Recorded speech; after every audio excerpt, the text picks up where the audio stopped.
اچھا یہ ہوا یہ تھا کہ میں نے جب کوئی مسلسل غالباً شاید 33 گھنٹے کی ٹرانسمیشن میں کر پایا تھا. میں ریکارڈ بنانا چاہ رہا تھا اور وہ گنیز والے بھی آئے ہوئے تھے. Guinness book of world record میں 41 گھنٹے کی ٹرانسمیشن کا تھا تو 33 پہ کر چکا تھا اور میں شاید مزید کرتا لیکن امجد صابری شہید ہو گئے تھے تو ہم نے وہ ٹرانسمیشن ٹوٹ گئی تھی ہماری. اس زمانے میں کیونکہ مسلسل میں کر رہا تھا تو میں نے پورا واقعہ بتایا تھا لیکن پھر بھی آپ کا چونکہ سوال ہے اصل ہوا یہ تھا کہ میں شوکت عزیز صاحب کے وفد میں شامل تھا اور ہم لوگ یمن گئے تھے. یمن سے ہمیں سعودی عرب جانا تھا تو یمن میں وہاں پر جب میں نے یمن کی قومی اسمبلی کے اسپیکر کو قصیدہ بردہ شریف سنایا تو وہ بہت خوش ہوئے. انہوں نے مجھے خنجر تو وہاں خنجر وہ لوگ ایک نشانی کے طور پہ اڑس کے رکھتے ہیں اپنے ساتھ تو انہوں نے اپنا خنجر وہ مجھے دیا. تو شوکت عزیز نے مجھے بتایا کہ شوکت عزیز صاحب پوری دنیا گھوم چکے ہیں اور کئی جگہوں پر انہوں نے بہت بڑا تحفہ دیا ہے. اچھا ٹھیک ہے چلو میں نے وہاں خنجر وہ لوگ ایک نشانی کے طور پہ اڑس کے رکھتے ہیں اپنے ساتھ تو انہوں نے اپنا تو شوکت عزیز نے مجھے بتایا کہ شوکت عزیز صاحب پوری دنیا گھوم چکے ہیں اور کئی جگہوں پر انہوں نے ان کا معاشی نظام درست کیا ہے کہ ممالک کا. تو مجھ سے کہنے لگے تمہیں پتہ نہیں ہے یہ انہوں نے تمہیں بہت بڑا تحفہ دیا ہے. اچھا ٹھیک ہے چلو میں کہنے لگے مجھے لگتا ہے تمہیں بڑے طائف ملیں گے ابھی. اور ہم لوگ پھر سعودی عرب چلے گئے. سعودی عرب میں شاہ عبداللہ بن عبدالعزیز رحمہ اللہ اللہ تعالیٰ ان کی مغفرت فرمائے سعودی کنگ تھے اور بہت اچھے انسان تھے. میں پرسنلی ملا ہوں تو میں جانتا ہوں. اسی طرح شہزادہ سلطان دونوں سے میری ملاقات ہے. تو ہم ان کے پاس گئے تو ان کا بڑا فارم ہاؤس ہے. اچھا اس فارم ہاؤس میں یا تو مشرف صاحب جاتے تھے یا شوکت عزیز. یہ ان کی پرسنل دوستی تھی تو فارم ہاؤس تو شوکت عزیز صاحب مجھے بھی لے گئے ساتھ. ایک دو منسٹر اور تھے تو وہاں پر بہت دور دور بیٹھے ہوتے ہیں لوگ. بادشاہ بہت دور ہوتا ہے اور بہت دور سیٹنگ ہوتی ہے. میں نے وہیں سے یہ شوکت صاحب سے کبھی بادشاہ سلامت سے کہیں کہ ہمارے لیے خانہ کعبہ کا دروازہ کھول دیں. خانہ کعبہ کا تو خیر وہ کنگ نے دیکھا اور اس نے مسکرا کے انہوں نے بتایا کہ عربی ٹرانسلیٹر تھے ہمارے بحر اللہ ہزاروی صاحب. وہ آج حیات ہیں. وہ آج زبردست وہی جاتے تھے ان سے پوچھا جا سکتا ہے. بلکہ وہ آئے تھے ہمارے پروگرام میں واقعہ انہوں نے بیان کیا تھا. انہوں نے کہا حج کا موقع ہے اور 11 دن بعد حج ہے تو اس وقت خانہ کعبہ کا دروازہ تو نہیں کھل سکتا رش بہت ہے. تو انشاءاللہ تمہارے لیے بعد میں یہ مجھے انہوں نے پیغام جو تم عاشق لگتے ہو یہ لفظ بولا عاشق. لوگ کہتے ہیں اہل عرب عشق کو نہیں جانتے اور بھائی عشق تو کیا ہی اہل عرب نے. مجنون نے کہاں کیا تھا عشق؟ مجنون کون ہے؟ قیس کون تھا جس نے لیلا سے کیا تھا؟ تو عشق تو کرتے ہی اہل عرب ہیں. تو انہوں نے مجھے کبھی تم عاشق لگتے ہو تو بعد میں کبھی کھول دیں گے. اب میں بڑا دل میرا محسوس کے رہ گیا. تو خیر شوکت عزیز نے مجھے بعد میں ڈانٹا کہ یار اس طرح تھوڑی بات کرتے ہیں اس وقت میں نے کبھی آپ تو آئے یہاں پہ اپنے چیمبر آف کامرس میں صبح چلے جائیں گے ادھر چلے جائیں گے. ہمیں تو کچھ آتا نہیں ہے. یہ سیدھی سی بات ہے.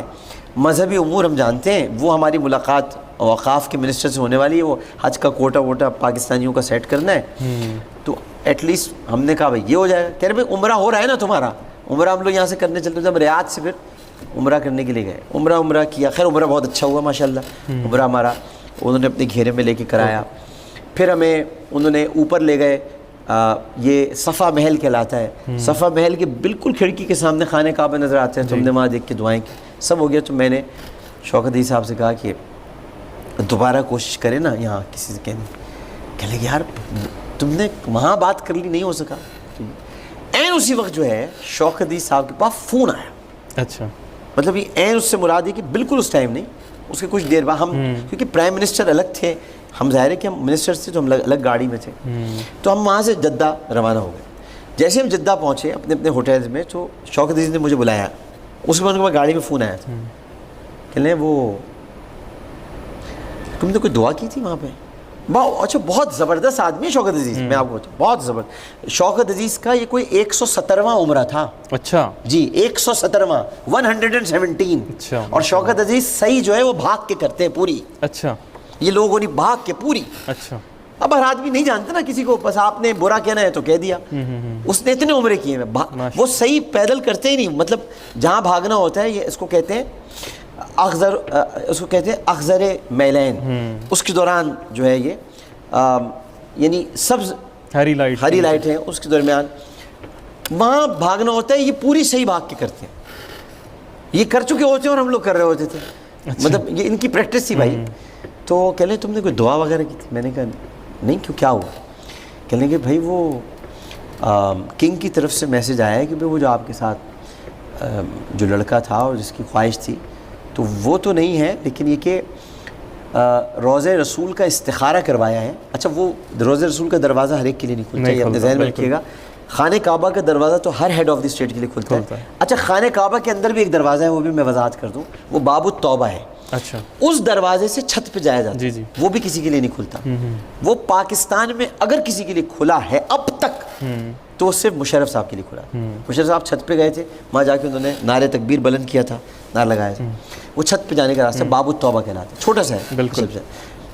تو انہوں نے مجھے کہا کہ بھائی وہ استخارہ ہو رہا ہے اور خانہ اچھا روضہ رسول کی جو چابیاں ہیں نا وہ 12 لوگوں کے پاس ہے، 12 کلید بردار ہیں، 12 کلید بردار، 12 قبائل میں تقسیم ہوئی. کیونکہ رسول اللہ نے صلی اللہ علیہ وسلم ایک انتہائی عادل ہستی تھے، لہٰذا ان کو جب غسل بھی دیا جا رہا تھا تو انہوں نے کہا تھا 7 کنوؤں سے مجھے غسل دیا جائے تاکہ اہل عرب میں کوئی جھگڑا نہ ہو، سب کے کنویں استعمال ہو جائیں. تو مطلب ایک کنواں آج بھی موجود ہے بیر غرس کے نام سے، ماں وہ تالا پڑا رہتا ہے، غرس کا کنواں تھا، اس سے زیادہ پانی لیا گیا تھا. اچھا. اور یہ اگر آپ کو یاد ہو حجر اسود کا واقعہ تو بھی آپ نے 4 قبیلوں کے سرداروں سے چادر کے کونے پکڑوائے تھے اور پھر حجر اسود خود نصب فرمایا میں سے جو کبھی جھگڑا کرنا ہی نہیں چاہتے تھے. تو آپ نے فرمایا کہ بھئی یہ سب. اسی طرح آپ کے روضے کی جو چابیاں ہیں کلید، جس کو کلید بردار جو کہا جاتا ہے، فاروق اعظم رضی اللہ تعالیٰ عنہ کے زمانے میں اس کو ایک باقاعدہ شکل دی گئی تھی. اور چونکہ ام المومنین سیدہ عائشہ صدیقہ رضی اللہ تعالیٰ عنہ وہاں رہا کرتی تھیں تو اس کو یہ نہیں کہا گیا تھا کہ کوئی سرکاری اس کو جگہ لے لیا جائے. لیکن فاروق اعظم کی شہادت کے بعد جب آپ نے ان سے ریکویسٹ کی تھی کہ میں اپنے دوستوں کے پاس آرام کرنا چاہتا ہوں تو پہلے آپ نے مسترد فرما دی تھی یہ درخواست، کیونکہ آپ نے کہا تھا جگہ میں نے اپنے لیے رکھی ہے. تو آپ نے کہا ام المومنین نے منع کیا ہے تو منع کیا ہے، لیکن بیٹا جب میں انتقال کر جاؤں تو ایک مرتبہ پھر عائشہ سے پوچھ لینا، شاید وہ مجھے اندر آنے دیں. تو پھر دوبارہ حضرت عبداللہ ابن عمر نے ریکویسٹ کی تھی تو حضرت عمر کو وہاں لے جایا گیا تو انہوں نے پھر چھوڑ دی تھی جگہ. اس کے بعد پھر وہ پردہ کرنے لگی تھی کہ بھئی اب عمر یہاں. تو حضرت عمر اور حضرت عثمان کے دور تک یہ اس کے بعد اس کو ایک درجہ دیا جانے لگا. تو حضرت عائشہ بھی چونکہ وہاں پھر نہیں رہا کرتی تھیں، پھر انہوں نے منتخب کر لیا تھا مدینے میں ایک گھر، تو اس کو تحویل میں لے تو اس کو پھر دروازہ بنایا گیا، پہلا دروازہ لگا تھا وہاں. تو اس کی پہلی چابی تھی، اس چابی کی 7 چابیاں بنوائی گئیں. اس کے بعد پھر مزید چابیاں بنوائی گئیں اور وہ 12 قبائل تھے جن میں تقسیم کی گئی. پھر نور الدین زنگی کے دور میں یہ چابیاں گھٹ کے جو ہیں وہ 7 رہ گئی تھیں دوبارہ سے. نور الدین زنگی کے دور میں، یہ میں آپ کو اس لیے پوری ہسٹری بتا رہا ہوں تاکہ آپ کو سمجھ میں آئے. نور الدین زنگی کے دور میں 2 یہودیوں نے کوشش کی تھی کہ نبی کریم صلی اللہ علیہ وسلم کے روضہ اطہر تک پہنچ کے یعنی سرنگ بنا کر ہم جست خاکی وہاں سے نکال لیں اور یہ اعلان کر دیں کہ یہ تو خالی جگہ کو پوچھتے ہیں، یہاں تو آدمی نہیں ہے، کوئی کچھ ہے ہی نہیں، جست اطہر ہی نہیں ہے. نور الدین زنگی کے خواب میں نبی کریم صلی اللہ علیہ وسلم تشریف لائے، حلیہ بتایا، یہودیوں کی شکل بتائی، مکان بتایا پورا کہ یہ یہاں ہوں گے. انہوں نے پکڑ کے ان کو تو خیر قتل کرایا اور بعد میں اس پوری جگہ کو سیسا پلوا دیا. اتنا سیسا پلوایا زمین کے اندر تک، سلطان نور الدین زنگی اللہ تعالیٰ ان پر رحمتوں کی بارش کرے، اتنا سیسا پلوایا کہ اب کوئی وہاں جا ہی نہیں سکتا. اب سیسا پلائی ہوئی دیوار ہے چاروں طرف.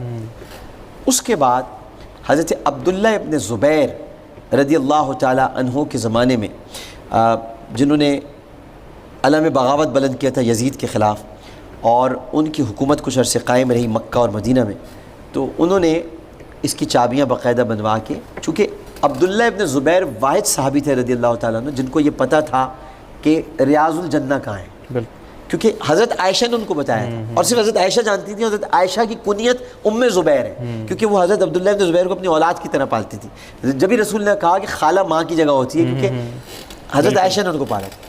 اب انہوں نے یہ چابیاں بنوائی. یہ چابیاں میں اس لیے چابیاں کو بتا رہا ہوں، اب ان کے پاس یہ چابی ہیں، اب ان میں سے استخارہ ہو رہا ہے. استخارے کے لیے شوکت صاحب نے بتایا کہ تمہارا نام کیا ہے بھائی، اب تم دیکھو تم گناہ گار ہو یا کچھ، تو استخارے میں اگر آ گیا تو ہم سب چلیں گے. جمعے کا دن ہے، تیمور بھائی غور سے سنیے گا، جمعے کا دن ہے، جمعرات کو ہم لوگ جدہ سے نکل رہے ہیں. جدہ ایئرپورٹ پر ہم پہنچتے ہیں. ہمارا اپنا پی آئی ہے، ہمارا طیارہ پاکستان کا، اس میں ہم لوگ بیٹھتے ہیں. ابھی کچھ ہمیں نہیں پتہ ہے، ہم وہاں سے اڑتے ہیں اور ہم کوئی 45 منٹ یا شاید 50 منٹ میں ہم مدینہ ایئرپورٹ پر پہنچ جاتے ہیں. مدینہ ایئرپورٹ پہ ہمارا طیارہ اترتا ہے، گورنر مدینہ ہمیں ریسیو کرتے ہیں، ریسیو کر کے ہمیں وی آئی پی ہال میں یا جو بھی ایریا ہے لاؤنج میں لے جاتے ہیں. وہاں ہم لوگ عربی قہوہ اور کھجور کھا رہے ہوتے ہیں کہ اچانک شوکت عزیز اٹھ کے میرے پاس آتے ہیں، میرا پرائم منسٹر اس وقت، اور میرے پاس آ کے کہتے ہیں کہ مبارک ہو، روزے رسول کا دروازہ کھلے گا. سبحان اللہ. اس وقت میں رو پڑا، مطلب میں ابھی بھی اس کو ابھی یاد کر کے مجھے رونا ہے. میں اس وقت جب انہوں نے مجھے کہا تو میں رو پڑا. تو میں نے کہا کہ آپ مذاق سن کے، میں مذاق نہیں کر رہا، مجھے گورنر مدینہ نے کہا ہے. تو میں نے کہا بہت رش ہوگا، کیونکہ حج میں اب 4 دن باقی بچے تھے، 4 یا 5 دن. ٹھیک ہے، ہم چونکہ وہ ریاض ویاد بھی رہے تو کہ لیں نہیں بس آج.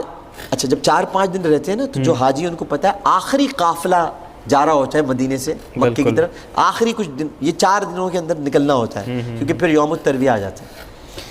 تو اور جمعے کا مطلب یہ ہے کہ مسجد نبوی میں تل دھرنے کی جگہ نہیں. بالکل ٹھیک ہے. اور اب جانے والے، اب جب ہم وہاں سے، میں نے کہا کہ مگر میں تو ایسے نہیں جا سکتا، مطلب میں تو ایسے نہیں جا سکتا.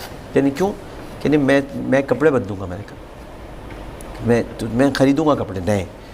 تو انہوں نے کہا یار اب یہ مت کرو، تم یہاں سے سیدھے جانا ہے، تمہارے بیگ میں کیا کیا ہے. میں نے کہا امی نے مجھے ایک جوڑا دلایا تھا جب وہ حیات تھیں. تو ظاہر ہے کہ امی کا میری 2005 میں انتقال ہو گیا تھا، تو میری والدہ نے مجھے جوڑا دلایا تھا. تو وہ میں اتفاق سے وائٹ کپڑے میں لے کے آیا تھا، وائٹ کلر کا تھا وہ. تو میں نے کہا میں وہ دھلا ہوا ہے بالکل، مطلب میں ویسے بھی کپڑے گندے نہیں تھے. میں نے کہا نہیں مگر میں وہ پہنوں گا. اب میری یہ ساری چیزیں نا، شوکت عزیز بھی دیکھ رہے تھے، شیرپاؤ صاحب تھے موجود، خسرو بختیار تھے، بہت سارے ہمارے وزراء تھے، خیال سے رضا حیات حراج بھی تھے، بہت سارے لوگ تھے. وہ دیکھ رہے تھے. تو خیر اس کے بعد میں نے اپنے کپڑے بدلے، فوراً وضو کیا، تیار ہو، خوشبو لگائی، اور میں نے کہا یہاں سے ہم اب میں نے کہا چلیں اٹھے. میں نے کہا چل رہے ہیں. اب جیسے ہم جا رہے تھے، اچھا میں ایک تو پہلی بار مدینہ ایئرپورٹ پہ اترا تھا، فرسٹ ٹائم. اس سے پہلے میں نے مدینہ ایئرپورٹ ہی نہیں دیکھا تھا. تو مدینہ ایئرپورٹ پہ اترا تھا، اور اس کے بعد ہم اچھا مدینہ ایئرپورٹ سے مسجد نبوی 15 سے 16 منٹ کا راستہ ہے. ٹھیک، جیسے ہی مسجد نبوی پہنچی تو ہماری گاڑیاں اندر کی طرف چلنے، میں نے گاڑیاں اندر داخل ہو گئی جنت البقیع کی طرف سے. اچھا ٹھیک ہے. جیسے داخل ہونے لگی تو پرائم منسٹر کی گاڑی آگے بڑھ گئی. ہم جس گاڑی میں تھے، میں نے اپنی رکوا لی گاڑی. تو انہوں نے کہا کیوں؟ میں نے کہا نہیں روکیں، گاڑی نہیں اندر لے کے جائیں. ٹھیک ہے نہیں وہ اندر تک تو جانے میں نہیں روک دیں. آ رہے ہیں میرے ساتھ 3-4 منسٹر اور تھے اس گاڑی میں. خیر میں اتر، ہم لوگ پیدل آئے تھے. تو شوکت صاحب ہمارے انتظار کر رہے تھے وہاں.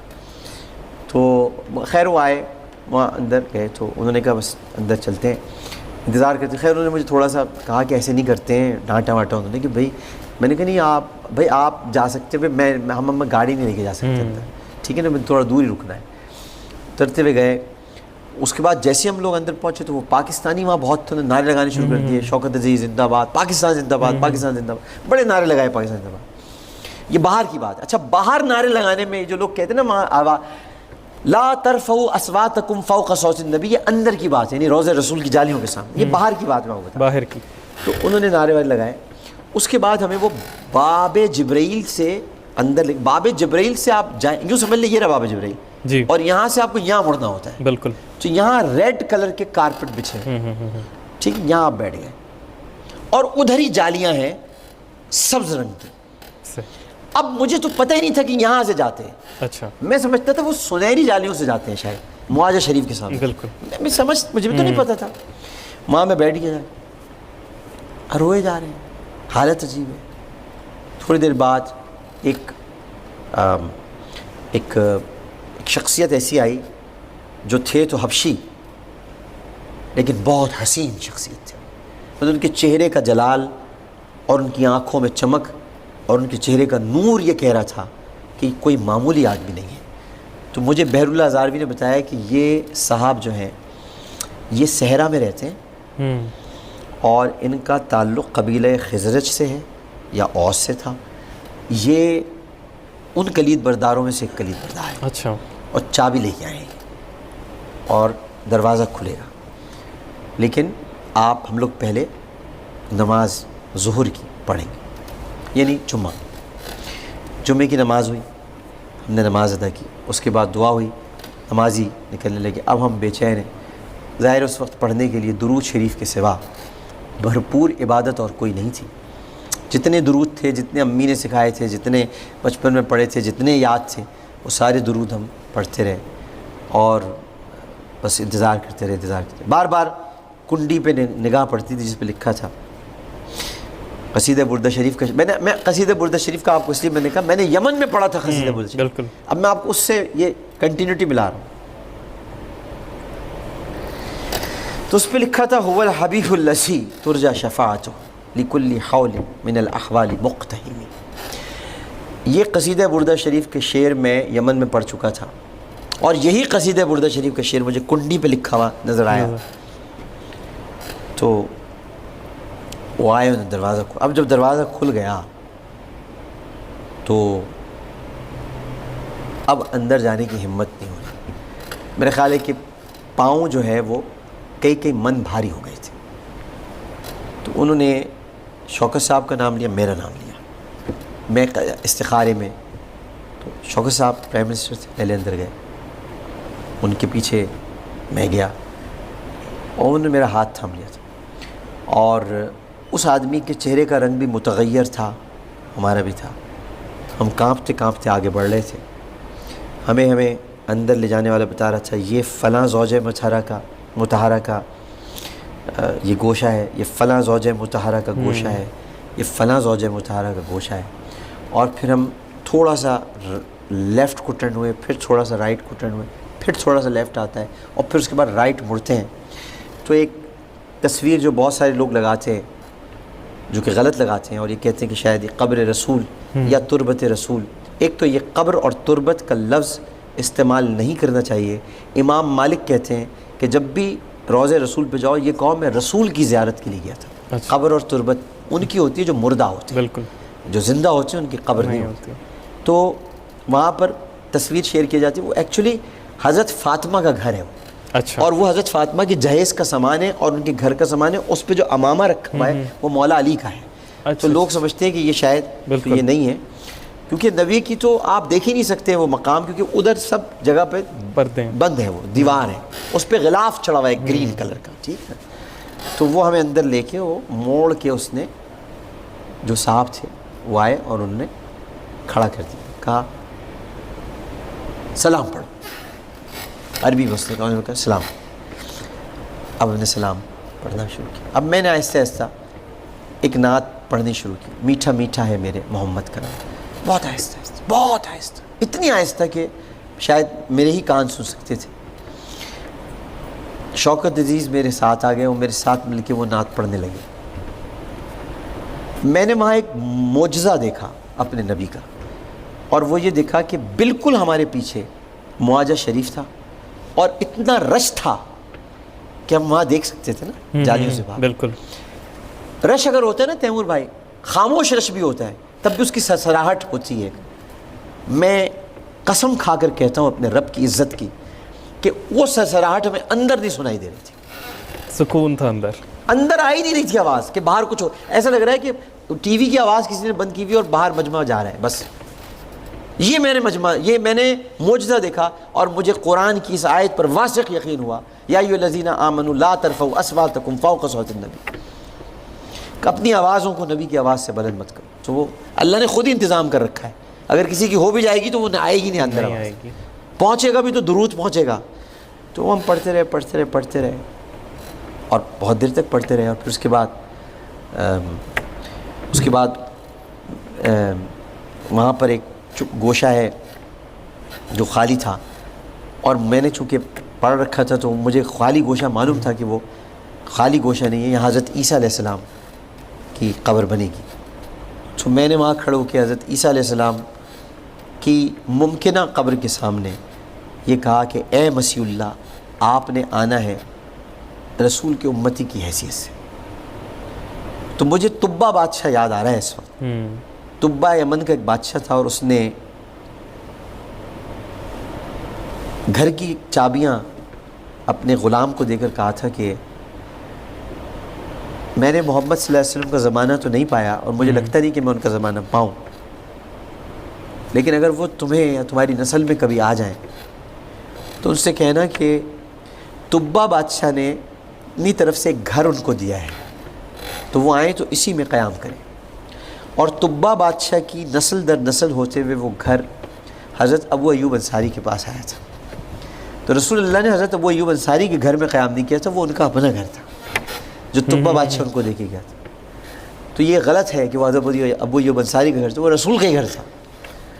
تو وہاں میں نے کہا کہ میں طبہ بادشاہ کی طرح آپ سے ریکویسٹ کرتا ہوں، درخواست کرتا ہوں، میں نے آپ کا زمانہ نہیں پانا، لہٰذا میں چونکہ آپ کی اس ممکنہ مقام کو قبر سمجھتا ہوں تو آپ میری اس رسول سے سفارش ضرور کر دیجیے گا اور یہ سفارش کر دیجیے گا کہ میں بخش دیا جاؤں. یہ میں نے حضرت عیسیٰ کو مخاطب کر کے پھر میں نے سیدنا فاروق اعظم اور سیدنا ابو بکر صدیق رضی اللہ تعالیٰ عنہ کو مخاطب کر کے، غلطیاں انسان سے ہوتی ہیں، میں نے کہا کہ فاروق اعظم یا حضرت ابو بکر سے اگر آپ کی شان میں کبھی مجھ سے کوئی غلطی گستاخی ہو تو آپ تو معاف کرنے والے لوگوں میں سے، تو مجھے ضرور معاف کر دیجیے گا.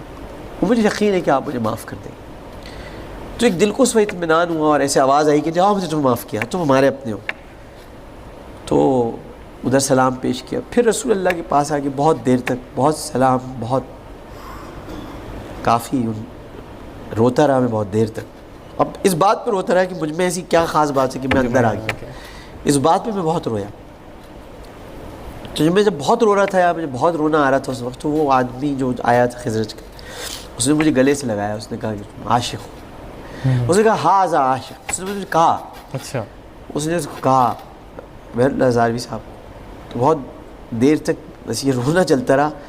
اس کے بعد پھر میں نے اپنے وہ جو کپڑے تھے نا اس میں نے لوٹ لگا لی اس میں. اچھا، میں نے کہا اس کی ساری مٹی لگ جائے، کیونکہ وہاں صفائی اس لیے نہیں ہوتی کہ وہاں صفائی کی ضرورت نہیں، وہ خود ہی صفائی رہتی ہے، فرشتے کرتے ہیں وہاں صفائی. تو وہ کپڑے، وہ موزے، کیونکہ میں ننگے پیر نہیں گیا تھا وہاں، اچھا، میرے ہاتھ صرف ننگے تھے، باقی میں نے ہر چیز ڈھانکی ہوئی تھی اپنی. میں نہیں سمجھتا تھا میری کوئی اسکل اس قابل ہے کہ وہ اس جگہ جا سکے. تو وہ موزے، وہ کپڑے، وہ مٹی، وہ سب آج میرے پاس محفوظ ہے، رکھی ہے. میں نے وصیت بھی کی ہوئی ہے کہ میں جب مر جاؤں تو میرے کفن کے ساتھ یہ چیزیں رکھ دیں. اور بھی میرے پاس چیزیں ہیں، کچھ نبی کریم صاحب کی زلفیں ہیں، منہ مبارک ہے، تو یہ رکھ دیں میرے ساتھ. تو اس کے بعد ہمارے 45 منٹ ہمیں دیے گئے تھے. ہماری عشق دیکھ کر اس نے ٹائم ہمارا بڑھا دیا. ہمارے شوکت صاحب پھر ایک ایک کر کے سب جاتے رہے، پھر میں اور شوکت صاحب رہ گئے تھے. پھر شوکت صاحب نے میرا بازو دبایا اور کہا چلو.